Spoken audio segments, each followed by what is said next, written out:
Ready to collapse time, crush limitations, and turn potential into reality? This is a journey through real lessons from those who've walked the path before you. Welcome to Layers of Leadership, hosted by Dr. Marion Jr.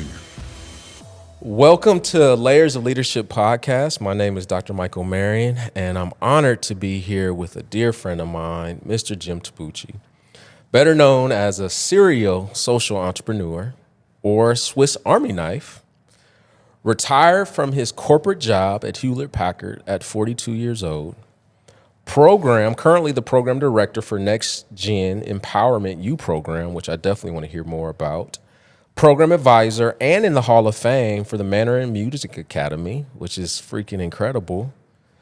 Newspaper reporter, we definitely have to touch on that because I had no idea that you were in that space. Program director for the Catalyst Leadership Development Program through the Cal Asian Chamber. Pat Fong Kashida, my buddy, has always looked out for me. Graduate from Berkeley University with a degree in electrical engineering and computer science. Wow. MBA from the University of Washington, and you spent some post-grad work at MIT. Married, twin boys, right? How long have you been married? Oh boy, that's the toughest question of all. We're on 33 years. 33 years? Yeah. All right, I need some wisdom on And that. the twin boys are young men now, so which they're is incredible. 31 years old. Yeah. Also, you've been heavily involved with American Leadership Forum. You just received the Exemplary Award from them. Congratulations. Thank you. Excellent on that. Sacramento Kings Community Impact. Also, Sacramento Bee, AAPI, Change Maker. You've done it all. What more is left? I am honored to be here with you, Jim, and honored to call you a friend, an advisor, a trusted advisor, I would say. Uncle Jim to my kids, and who has definitely laid a foundation for me and my kids to change our future. But I'm curious, like behind the scene when nobody is around and you're just in your couch in your living room, who is Jim Tabuchi? Yeah. Great question on that. So it's not all the titles that I've had. It's not the awards that I've received. It's none of that. Probably the best title right now is that whole Uncle Jim, Uncle Jimmy. Right. Oh yeah. And to me, it has been throughout my life accumulating knowledge, accumulating experience and wealth. And now all of that, while I'm still accumulating knowledge, a lot of it is now just about dispersing, right? Getting it out there, really helping others to develop, and especially that next generation that's coming up. So where does that come from? Like, you have a spirit of giving and passing on to the next generation. Where does that come from? Yeah. Let me take you through a little bit about my experience. I started off as this high-charging, really competitive person, right? Oh. And in my education, I was competitive. I went through UC Berkeley. It was super cutthroat there, where it was so bad that 40% of our incoming freshmen actually flunked out of our lecture. 40%? 40% actually flunked out of the program before graduation. So it was highly competitive. And you got to realize, these are the smartest people in the world. Absolutely. Who are in this program. So I was very competitive. It was cutthroat. The business world was very competitive as well. So that's who I was. I was kind of this hard-charging person. That's so hard for me to see. Yeah, but I got a few signals along the way. Okay. Yeah, I had this dream back in sophomore year of college where, kind of long story short, it taught me that, no, it wasn't about the competition that was the most important. It was about relationships with people. Absolutely. All right. That stopped me in my tracks. Right. I also went through Stephen Covey's 7 Habits of Highly Effective People. Yeah, great book. I went through that exercise where you have to imagine your own funeral. Wow. And that took me about 4 months to go through that exercise because it was so deep, right? And what I realized was, as I start thinking about my own funeral and who's there in attendance and who's talking about me and what they're saying, especially, right? That's my legacy. That's heavy. And it wasn't about, hitting quota in Q3 and earning commissions and all. It had nothing to do with that, right? Okay. What I wanted people to say about me was how I impacted their lives. And so what happened, even when I was working, climbing the ladder within, Hewlett-Packard and really excelling in my career that way, what I got the most fulfillment out of, and I don't talk about, monetary rewards or anything. The money was good, right? But really the fulfillment came from helping people. Okay. And that was helping my customers, helping my coworkers, helping people that reported to me, such that as I kept going up higher in the ranks, right? First managing 3, then 10, then 30, then 300 people, right? As I kept going higher and higher in the ranks, what I realized was I had a bigger opportunity to impact more lives.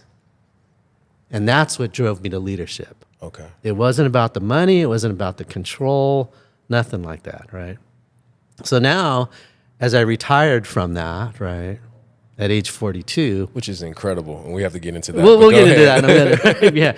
But what that allowed me to do then was to really focus full time on helping people. And it wasn't about the money at that point.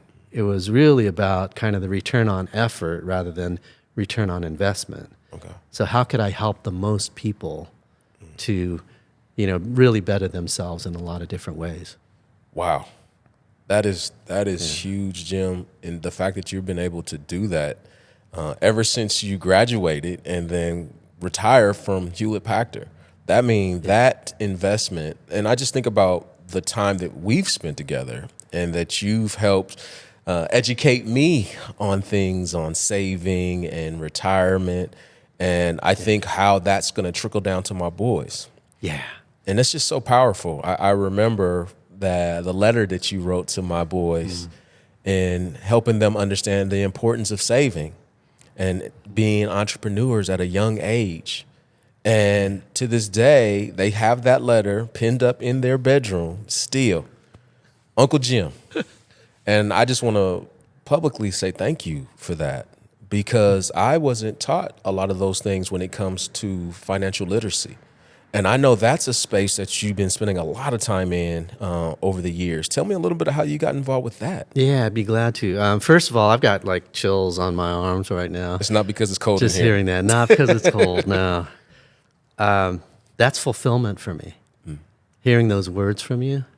And if I can impact somebody's life, right, especially at a young age, then that means not only will they take those lessons today, but your boys were, how old were they? They were babies. Yeah, they were babies, right? Babies. So they have an opportunity to apply that for maybe like the next 80 years of their lives. And not only that, but to impact their kids and their grandkids. 100%. So now we're talking about generations. Absolutely. Right? There's nothing better than that. No question. Yeah. So where did that come from? So I was really fortunate. Okay. I'd say that the root of it was all from my grandparents. Oh. Yeah, my grandfather came over from Japan in 1906. In fact, he came over on the same day as the great San Francisco earthquake. Oh, my goodness. April 18th, 1906. So he came over with the idea of he was going to make money, he was going to send it back to his family, right, back in Japan. He ended up staying here, very entrepreneur. Okay. Right? Started up, helped to start a business here in Sacramento, then branched out and moved one to Stockton, which then became Tabuchi's department store. Okay. Right. So my name was up on that. My family name was up on that success. wall. Yeah. But I was taught very early on, if you really want to get ahead, you have to earn money, not with your hands, but with your mind. Oh, okay. Okay. Because my grandmother told my father, a lot of these stories came from my father, right, telling me. My grandmother told my father, if you use your hands, you can make money. Sometimes you can make good money, but the only way to make more money is you have to work faster, you have to work longer hours, you have to work harder, right? Whereas if you use your mind, you can multiply based on your ideas, right? So that was the first thing. I was also taught very early on to save and invest, right? To invest and to save as much as you possibly could as fast as you could, right? So I actually started playing in the stock market just on paper when I was 10 years old. When you were 10? Yeah, I was like fifth grade. Okay. Yeah, my Trey turns 10 in 2 weeks. There you go. Let's There you go. Get them started, right? Okay. I did it on paper. Okay. So I was checking the newspaper back then. You had to check all the stock charts on newspapers. But I plotted out every single day. Wow. So fictionally, you know, I made up this stock portfolio, bought 5 stocks, and surprisingly, like over 3 months, I made $17,000 on a $100,000 investment, right? Are you kidding me? Yeah, so I'm looking at this. I'm like, at 10 years old? At 10 years old, yeah. Now, it was all on paper. It wasn't real money. But so that got me started, right? And I started researching stocks and companies and looking at their charts and all that stuff. And so I was about 12 years old. My dad comes in my bedroom. He goes, "Hey, Jimmy, you've been looking at stocks. Do you have any ideas on what you want to buy?" And I'm like, "Yeah, I do." He goes, "Okay, get dressed. We're going to my stockbroker." What? So he went to his stockbroker. At 10 years old? This was at age 12 now. Oh, I'm sorry, 12. And I got to buy my first stock. Right? Okay. Do you remember what it was? Yeah, it's Westinghouse. I still have that stock. I've never sold it. I will never sell that stock, right? And so, you know, bought that, and that really got me started in saving and investing. Okay. And so I was fortunate in that I was taught at a very early age to save and invest. And from that point on, when I went to work, I saved and invested, put the maximum amount in a 401k, kept my expenses down low. That's a big one. Still to this day, keep my expenses low. Right? You were driving a Camry for a long time, weren't you? I remember you telling me. I never had a new car. Right. I never had a new car, right? It was, I remember you telling me that. Like, yeah, I still drive this Camry that I've had. Old beat and up so used for the cars, record, right? I still have my very old truck just because of that conversation. Nice, nice. And, so tell me this, Jim. When I think about like kids like myself, inner city kids that come into this world and our focus is on surviving, like making sure that we have a roof over our head, food on our table. Yeah. And I have a phenomenal mom and a phenomenal father that unfortunately just went through a lot of inner city struggles when I was a youth. But yet I was blessed and lucky enough to be able to still go to college and figure it out. But for those individuals that, let's say, don't have the opportunity to go to college, or maybe have went to college and they want to start saving, but they just don't know where to start, how to even go about it. Like, what advice would you give them? And then also, let's get into this retirement at 42, because I think it's just such a cool story. Yeah. So first of all, teaching people to save and invest it's mission impossible. Right? And here's the reason why.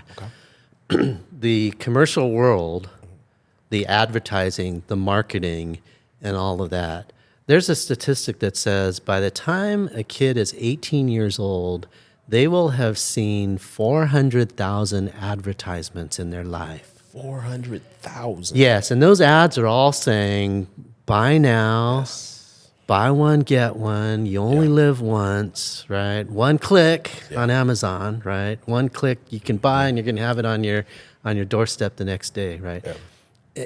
Everything is geared towards getting people to spend and not to save, right? Yes. And so the whole idea of taking people who have literally been brainwashed, right? They've been brainwashed to spend, and especially if you're in the inner city where you don't have a long-term view of your life. Sure. You're thinking day to day, week to week, right? It's hard to think about, well, if I save, what's going to be there for me anyway? It was a celebration when I turned 18. Yeah. Just to make it to 18. So you're absolutely right. 18. Yeah. So you're not thinking till 65. Not at all. Right? You're thinking right now in the immediate. And the whole thing about saving and investing is the key to it is understanding it's delayed gratification. Right? There's this whole study that was on the marshmallow test. So they had these little kids who were there.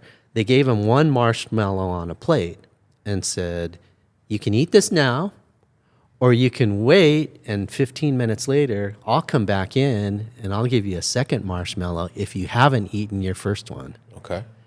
And so a lot of the kids, they looked at it, they're like, I don't trust this guy. I'm just going to eat it. Really? Yeah.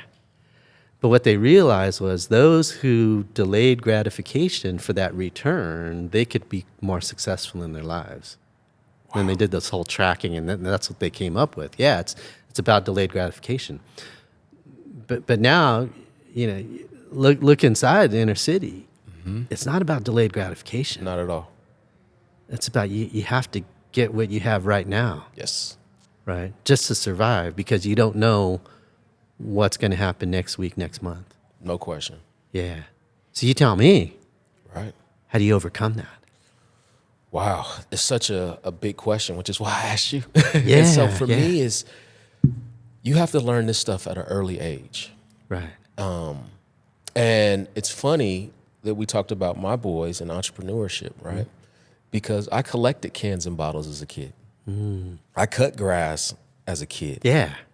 I did odd and end things. I took out the trash as a kid. Did those things in the neighborhood to help make money. Mm-hmm. But when I start thinking about it, and I was quick to go by to the store, buy a candy or something like that. But when I think about it now as an adult, if somebody would have told me back then to say, hey, put 75% of that away. Mm-hmm. Take 25% it, go enjoy yourself, go do whatever you need to do, buy yourself something. Right. But 75%, put that away. Yeah. And then that compound interest, right? Yeah, yeah. So that's the thing, right? If you're an 18-year-old, you have the ability to make money, right? It's $200 a month. That's all you need to put away. $200 a month, every month. Mm-hmm. And by the time you're 65, you'll be a millionaire. If I put $200 $200 a month, that's it. Okay. Right? Now I realize, right, people are living paycheck to paycheck. Sure. And so they're thinking $200 a month, that's a lot of money, which it is. But you could work at a fast food restaurant, which is now $20 a month, here in California at least, right? It's not true all over. True. Right? But you do have to work harder to save that money, that $200 a month. But with that, you could become a millionaire. So let's take it one step further. So I listened to this podcast. Mm-hmm. I was inspired by Jim Tabuchi, and I'm going to do it. I'm going to put $200 away a month, and I'm going to drink less Starbucks or whatever it is. Yep. Where do I go? Who do I talk to go invest this $200?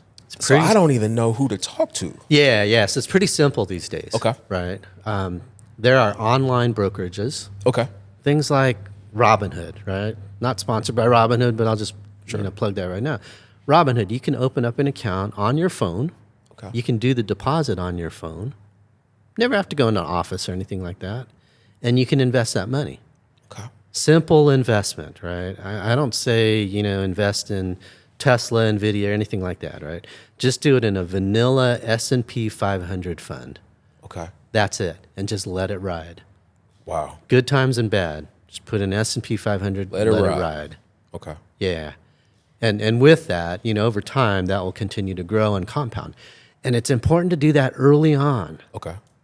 Right? Because if you don't start when you are a 18-year-old, then let's say you're a 30-year-old, now that number is no longer $200. Different, yeah. I think it's more like $450 or something like that. Wow, that's a huge difference. Yeah. And it just keeps going up more and more the later you wait. Okay.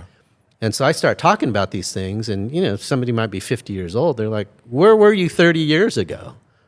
Right? Well, when I see them, they got to put in $5,000 a month, right? Wow. At that point, right? And so that's why I'm trying to get to young people as early as possible to get them to do that mind shift.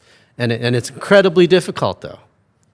because the peer pressure that they have, everything is going against my message. Oh, yeah. Telling them to save and invest, and everything is telling them to spend, to look better than the next guy, right? To buy that new car when they're in their 20s. Oh, yeah.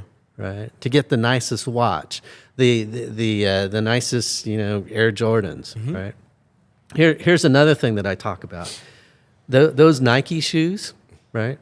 The price tag may say $150, but I coined this new term. It's called retirement bucks. Retirement bucks. Retirement bucks. Okay. So if you took that $150, you let that money grow 8% per year compounded. Okay. By the time you're 65, that $150 is worth $3,500 at the time of your retirement at 65.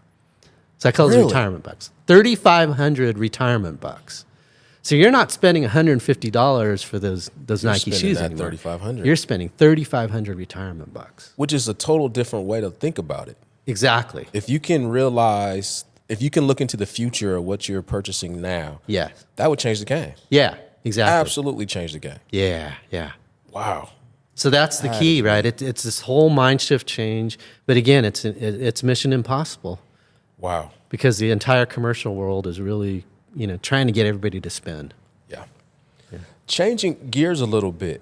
Third generation Japanese American. Grandpa came here in 1906. Yeah. How has it been for you?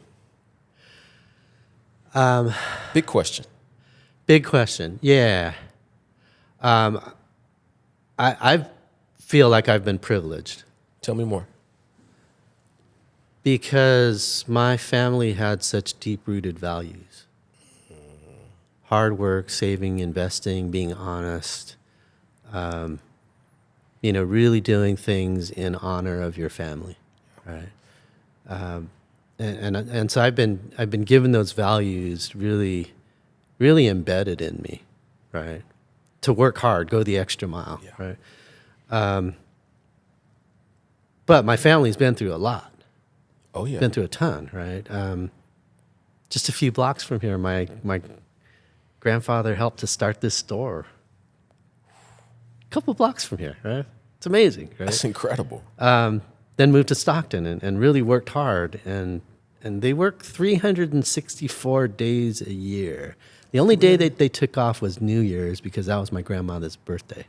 Wow. And it's a big Japanese holiday. But they went through the concentration camps during World War II. Get out of here. Yeah, because of their nationality, their place of origin, right? During World War II, they were taken into assembly centers. They had their freedom, their belongings, their job, their business, everything taken away, right? And sent into these camps. So they went from really an upper middle level income down into, sleeping in stalls, basically. It's sickening. It's sickening. Yeah. How does one still stay the course and not maybe say, you know what, we're packing up, we're going back to Japan? Yeah, it was tough. And actually, they considered that. Pack up, go back to Japan. But things weren't better in Japan. Yeah. Right. Wow. Because my aunt was in Japan. She was in Hiroshima, and she barely survived the atomic bomb. Yeah. So she survived by, being a nurse's aide, and, the hospital that she was in actually shielded her from the blast. My goodness. She had to take care of all those people who were sick and dying afterwards. Right. So all of that really shaped who I am. Absolutely. Right. So while I came from a place with, high values and working hard and all of that, my family endured through terrific hardship during World War II. But that really just planted firmly this whole belief that anything that happens to me can't be worse than what happened to them. Right. That's big. I can take any chances I want, and it's not going to be as bad as what they faced. Wow. Yeah. And mom 94 and mother-in-law 93, is that right? 92. 92. Yeah. So you're going to be around for a while. Yeah. Thank goodness you got out of savings. So.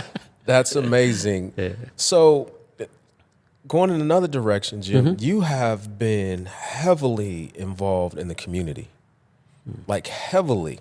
I think about Catalyst and the work that you did with them. I think about the Mandarin group that you were working with. Like, where does that come from? Tell me about this whole piece of giving back to the community. Yeah. Well, it all stems from that Stephen Covey exercise that I did. Okay. It's about having a positive impact on as many lives as I possibly can. Okay. Right. And so what that does is it opens up my antenna to say, if there are opportunities to help people, you can count on me to be there. Right. That's what I want to hear. It's not about making money. Right. The whole time I was with Mandarins, I was a volunteer. You were volunteer volunteering as a CEO. Wow. Yeah. Most of my counterparts in those roles were making six figures. Right. I chose to volunteer because the reward that I got from it was not money. It was really the recognition that I was helping these young people better themselves. And so the whole idea behind that then it was becoming really a return on effort, right? Which was, if I could take this organization and continue to expand its reach and its impact on young people's lives, then I was doing the right thing. Oh yeah. Right. Same thing for Catalyst. It was all about, high potential young leaders in our community. Cool thing about that is that some of those students that I had back then have now gone on to become CEOs, to become, just incredible leaders throughout the community. And I can see the work that they're doing, and to me, that's really just great gratification and leverage of my pouring into them for them to become leaders of their organizations. Right. Wow. Yeah, I just think about the impact. There's so many people that I know, that you know, that always have something amazing to say about you and the impact. So I'm not the only one. So that makes me feel good. And I know we've shared some time on a mountain and on a lake together during American Leadership Forum, which was awesome. Yeah, and that's where fantastic. we really deepened our relationship, and I definitely appreciate that. So what's next for Jim Tabuchi? What does the future look like? Talk to me about that. So, so in my teaching of people, I use this metaphor, which is life can be an arrow or life can be a feather. Okay. Right? An arrow, if you think about it, you take out your arrow and you have this target, you have these concentric circles, and you're trying to hit the center of the target that's out there, right? And so you take out this arrow and you shoot it. You try to, it goes in an arc, but it really is aimed directly at that center of the circle, right? My life was like that for a while. It was an arrow. I was shooting to be successful in business, right? My life now is a feather. Wow. So what that means is that my life will take, it will take wherever the wind wants to take me. Right? It's kind of Zen, right? I don't mean it to be Zen, but I'm with it. if you think of Forrest Gump, Sure. right? It's a Forrest Gump. The whole thing on that was it was this feather that was blowing around in the wind. He had no idea where he was going, but destiny took him to where he needed to be. Right? That's how my life is right now. And so what that means is that I'm totally open to opportunities that can take my skills and use them in the best way possible. Okay. Right. So, for example, I'm a journalist now. Right. Where did that come from? Forget that, man. I have no training in journalism. All right. When I read it, I was like, "What just happened here?" I'm an electrical engineer. Got my MBA in international marketing. Right. I took English courses when I was in high school at the JC so that I never had to take them when I was actually in college. So I was at UC Berkeley. I never set foot in an English class. Good strategy there. Good strategy. Okay. So nothing prepared me to become a journalist other than my own life experiences. Okay. Right. And so I was asked by this great newspaper. It's based out of San Jose called Nikkei West, and it's all Japanese American stories. And the editor and the publisher, they came along. They said, "Hey, Jim, we don't have anybody reporting for us in Sacramento. Would you be our reporter there?" And I'm like, "Absolutely." Count me in. Having no idea, right, that I could actually write stories. But yeah, in the last few months, I think I've written 4 or 5 stories. They've all been front Get page. out of here. Yeah. Are you enjoying it? I'm loving it.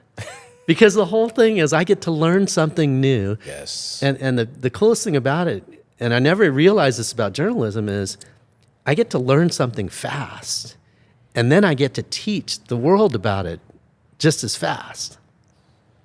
There's nothing better than That's that, cool. right? Learn fast, teach fast. Teach fast. Right? And then I get to put the mic in front of people and interview them, just kind of like how you're doing here, right? And so, yeah, I'm enjoying journalism. I don't know where that's going to take me. So cool. I've been a student of Benjamin Franklin. Okay. I'm a fan of Benjamin Franklin.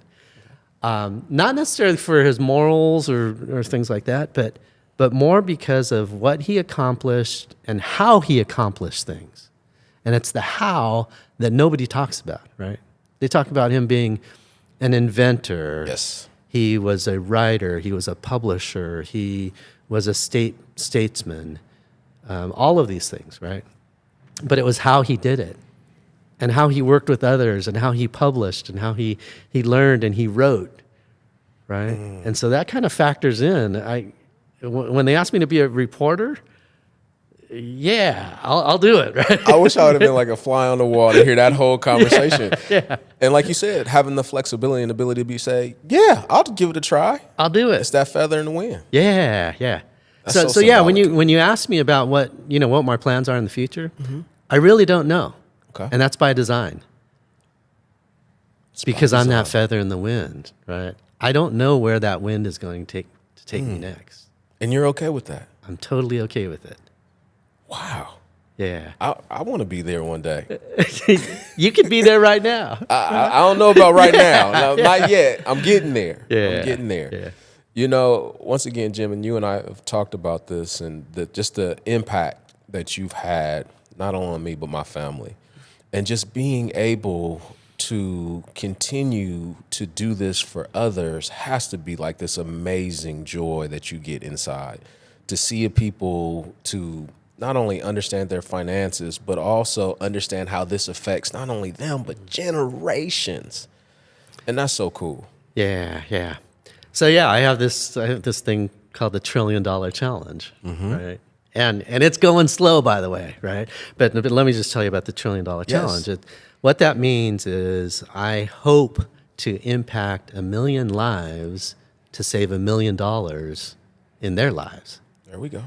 So do the math, right? 1 million times 1 million is $1 trillion of wealth. Wow. Right? If I can step forward with that intention, what that means is that I have to do things in a different way. Yes, Right? absolutely. Being here with you is a way to get out and speak to a lot of people, right?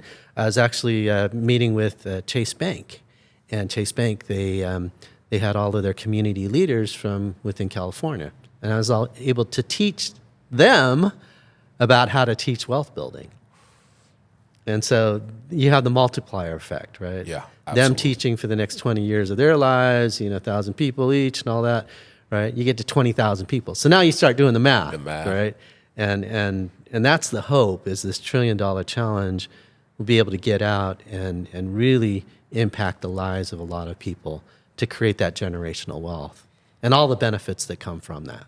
Absolutely. Health, education, like you said, like the impact surrounding that is incredible. Yeah. The ripple. The ripple effect. But we have to be able to overcome the 400,000 advertisements that people have heard in their lives. My wife is big on not watching commercials, like huge on it. She's always on me like, why are you watching commercials? And I was like, I grew up in a generation of that's what you did. Yeah.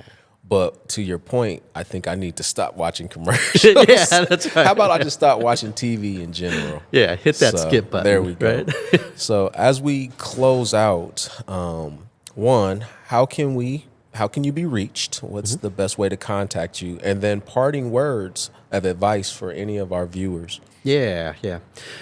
So I started on this venture. It's called Uncle Jimmy Keys to Life. Okay. Right. And basically what it does is it's a YouTube channel that has several different playlists in there. Each playlist is a component or a key to having a successful life. Okay. Things like having your life vision, right? Creating my life vision changed my life, right? Relationships, establishing really healthy relationships, your education, and plotting out your successful education, which, by the way, is not just formal education, right? But it's education in all different ways, managing your career, and of course, wealth building, right? So it's Uncle Jimmy Keys to Life. It's on YouTube. It's a channel there. It can be messaged right there or commented on. I get back to people that way. Love it. Any books and or podcasts you would recommend? Yeah, there are a few different books that I recommend, again, that were changing of my life, right? 7 Habits by Stephen Covey is certainly one. Automatic Millionaire, by David Bach is another one. I studied that with my 2 boys when they were about 8 years old.